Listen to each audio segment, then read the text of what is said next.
Welcome to the second part of the rock sculpting tutorial. In this part I will start sculpting a modular rock, which I will use to build the base of the rock formation. But first I want to talk a bit about the brushes that I will use, as well as preview the free brushes that I'm including with this tutorial. So for my base brushes, when I'm sculpting rocks, 80% of the time I will use the trim smooth border brush, at least for this layer type of rock. Please be aware that this brush is usually not included in the brush startup menu, so you'll need to move it from the ZBrush brush folder to the startup brush folder. I always use this brush together with a square alpha, unless I'm sculpting more organic looking type of rocks. I mostly use the trim smooth border brush with a low focal shift. The lower you go, the less fall off you will have at the edges, so if you want to sculpt something more organic looking, you would probably put this to 0.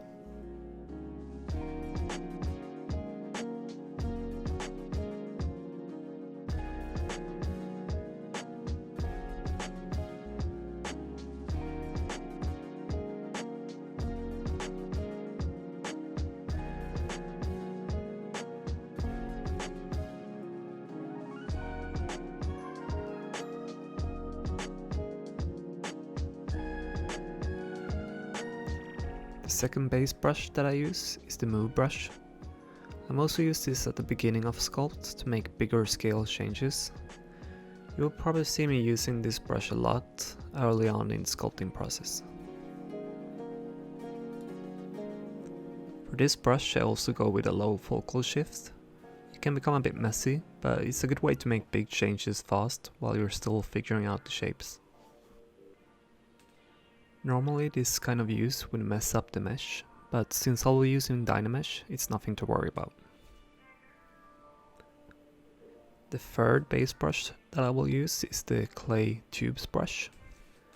This brush I will also use with a square alpha and low focal shift. This brush I also use for bigger scale changes and for digging into the sculpt. I also use it to fill and fix holes before refreshing Dynamesh. It's a good brush to use together with the trim smooth border brush. You create holes and angles with the Clay Tubes brush and then shape it with the trim smooth border brush.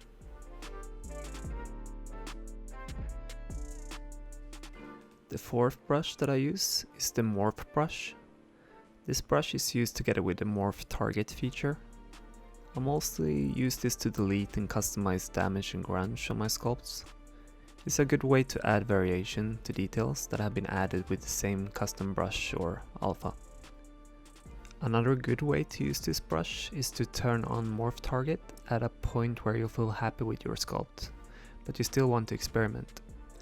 And then later, if you feel happy with some changes but some not so much, you can easily use the Morph brush to revert back the changes you weren't happy with, but keep the ones you liked.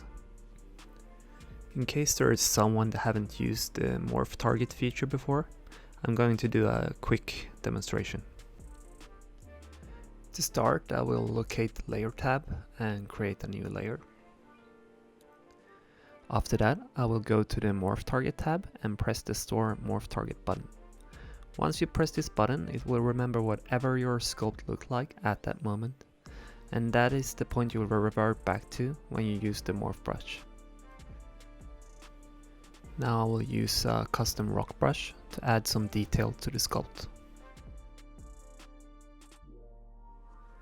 So now if I choose the Morph brush and use it to paint over this area, it will turn back to its original state.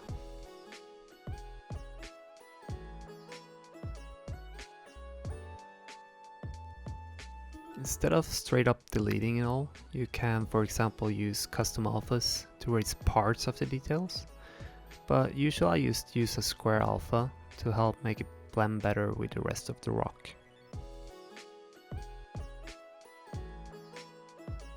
The brush I used for these details are more organic looking though, so in this case using the Morph brush without the square alpha would probably have worked better. The last brush that I commonly use is the Orb Cracks brush. It's a custom brush that is not included with ZBrush, so I will add a link to the brush in the downloadable content that is linked in the video description. This brush is perfect for any kind of cut or crack. I also use this brush a lot in the later stages of sculpting to add depth to existing cuts or to add interest to specific areas. Make sure you have pressure sensitivity on when you're using this brush. Now let's take a look at the free brushes that I'm including with this tutorial. There is 6 brushes in total. The first brush is a grunge brush, perfect for adding small details to a rock surface. But you can also invert it and use it to add small rocks to a surface. To invert the alpha, you can either hold the Alt key or switch between the Set Add and Set a Sub button.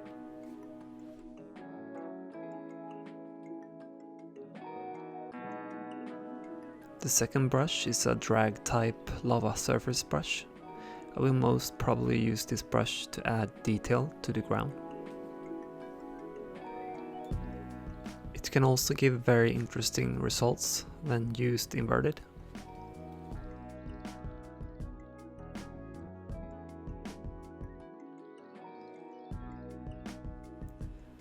The third brush is a drag type rock brush.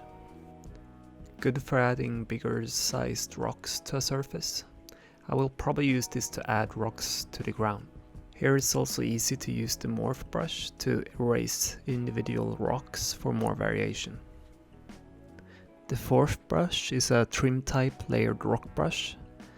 This is a new type of brush that I've created, and I think it can be very useful to easily add detail to a longer rock surface segment.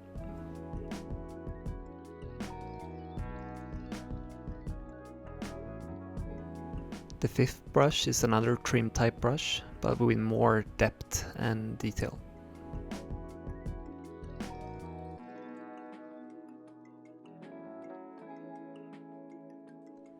The last brush is a drag type layered rock brush. Works great to quickly add detail to a surface. And that was all of them. You can download all the free custom brushes and all other content from the link in the video description. So now let's start sculpting the modular rock. I'll start with a base cube and scale it to fit the type of rock I'm going for. This cube will be duplicated and reused multiple times for the modular rock. It's a quick and good way to add layers to the rock.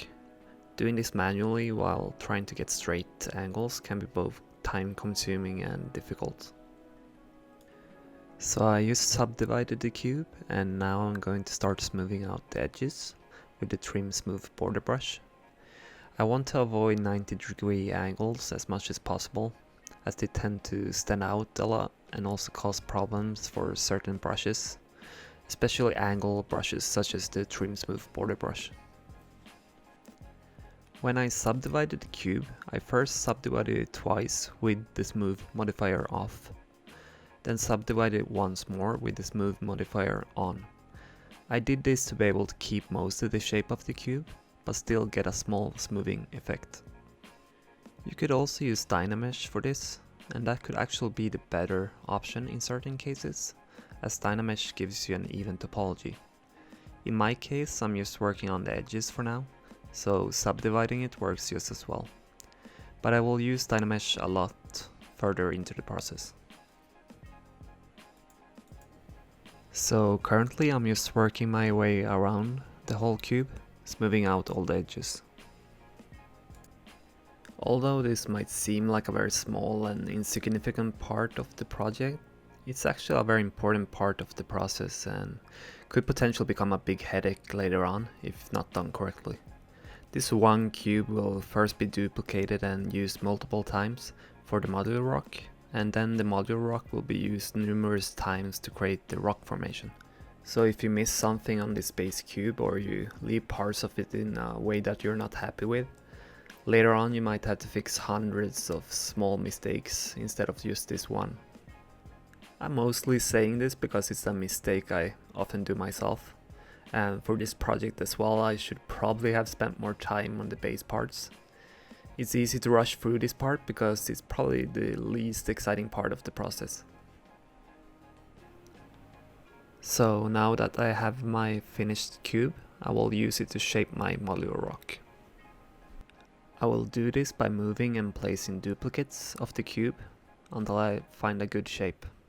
There is no rule on how it should look, but since I'm only creating one modular rock, I wanted to have as many shape variations as possible. Once I finish creating the initial rock formation by placing the modular rocks, I will dynamesh all rocks together and sculpt on top of that to get more variation and create points of interest. But my goal is still to make the rock formation not look repetitive even before I start sculpting on top of the modular rocks. The way to achieve this is by creating as many shape variations as possible within that one modular rock. So you want all 6 sides to look as different as possible and have their own uses. For example, you don't want to end up just using one side because it looks best. For starters, I will probably try to make a pointy front and a bulkier back.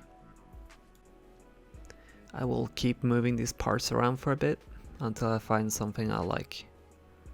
Since it might take a while, let's fast forward ahead.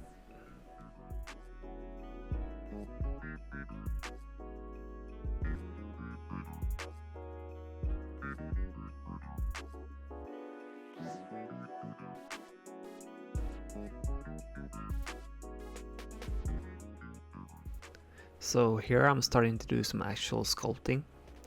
I'm starting to sculpt not because I'm happy and finished with the placement, but more to brainstorm and see where I want to go with this. Normally this is something you should try to avoid doing. It's easy to get stuck on details and smaller parts of a sculpt.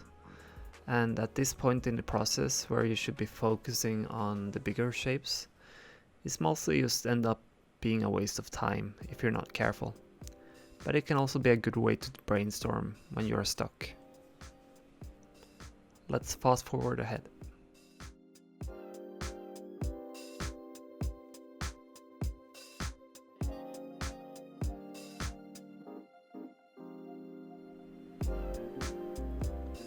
Now I'm feeling more confident in where I'm going with this, and I'm starting to go back to the bigger shapes by using the move brush.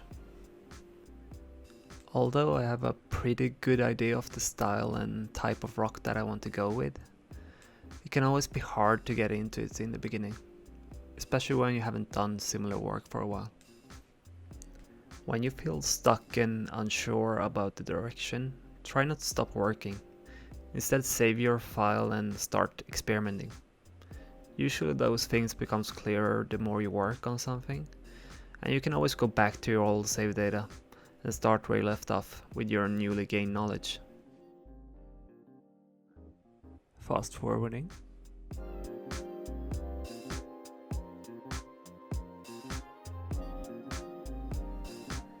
Now I'm starting to feel happy with some of my cube placements, and as the parts starts to fit together, I will merge them and then use Dynamesh to make them into one mesh.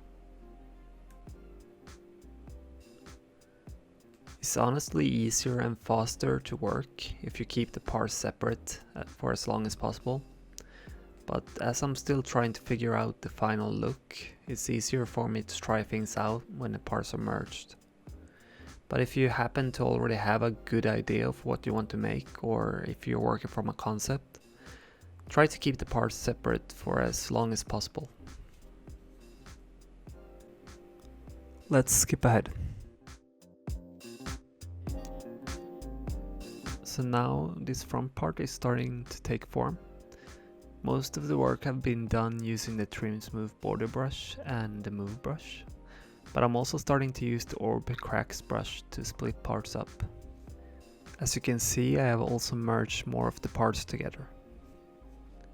I'm doing my best to avoid a staircase effect by mixing high and low cases. It can be quite the challenge as your brain kinda drives you towards doing more of the same. Let's skip ahead. Here I'm going back to using the base cube to further build out the modular rock. Never hesitate to do bigger scale changes at this point. Getting the modular rock right from the beginning is gonna make things a lot easier later on. Currently this modular rock is lacking any aggressive shape differences, and I'm keeping it quite flat.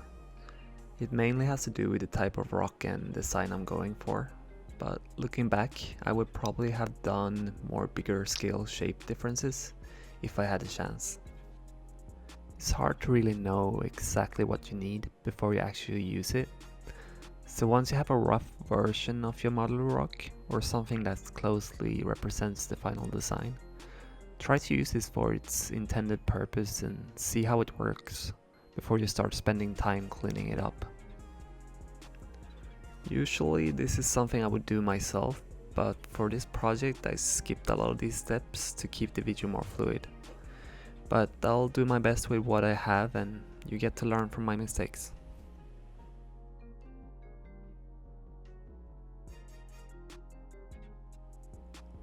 Let's jump further ahead.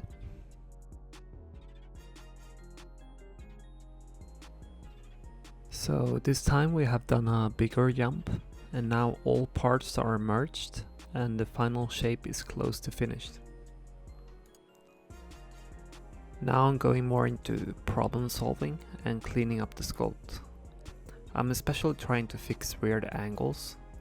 For this type of rock you mostly want all surfaces to align, but it's easy to mess this up while sculpting, and I most certainly have at multiple places. To fix this, it's good to have one surface that you use as a template.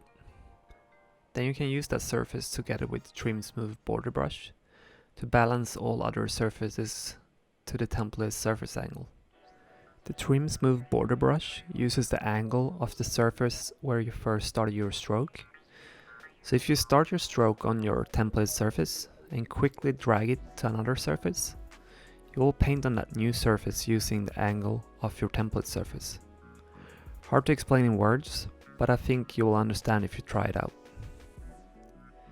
Sorry for not being able to go into more detail about my sculpting workflow, but as you can see, my sculpting process is very basic.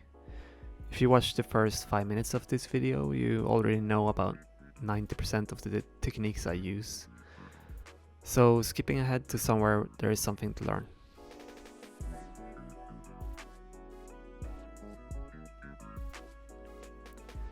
Now I'm very close to calling this done. Still cleaning up and adding detail by switching between the Orb Cracks brush and the Trim Smooth border brush. You might wonder why I don't use my custom alphas for this, but I'm trying to stay away from the smaller details for the modular rock. But I will be using those later when the rock formation starts to take shape.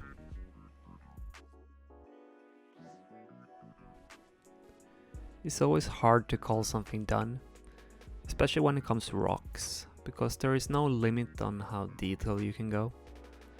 You can stand 1 millimeter away from a rock and there's still an endless amount of detail and variation. So an important skill to have is to know when to call something good enough. It's also an important skill to have for any type of creative work.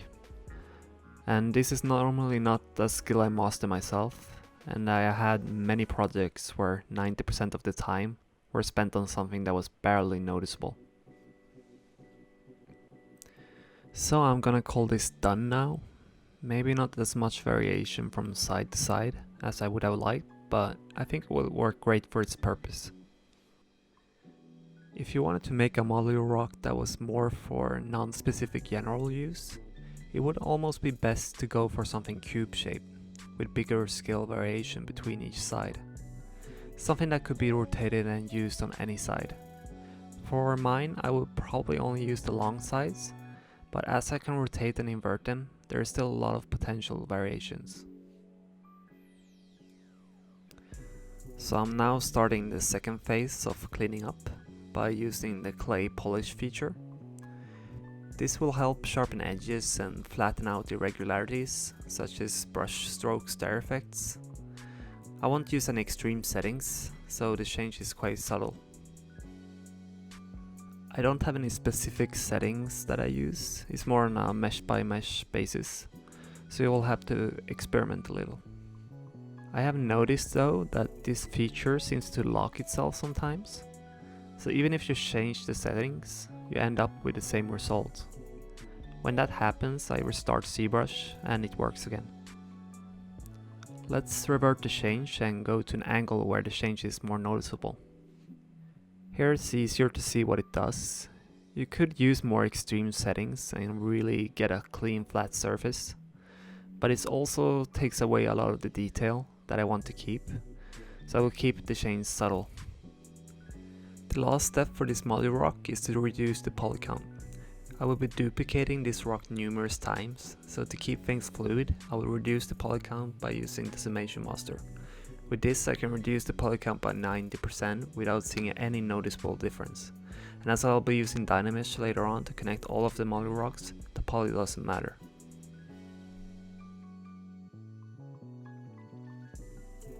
So first I will need to pre-process the mesh and wait for a bit.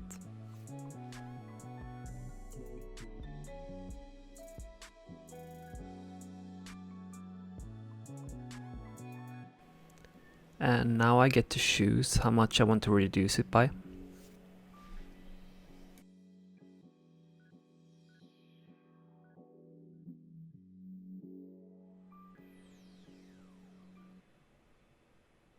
If I were to do the modular rock placement in ZBrush, poly count wouldn't matter that much, but I'm currently leaning towards doing this in Maya for more control. So I'll make it quite low, but there won't be any noticeable differences. And that's it, modular rock is done. I will add the full version and the reduced version of the modular rock to the downloadable content. So if you want to use it to work along the tutorial or use it to build your own rock formation, feel free to use it. In the next part we will start creating the rock formation by placing the modular rocks in Maya. See you in the next part.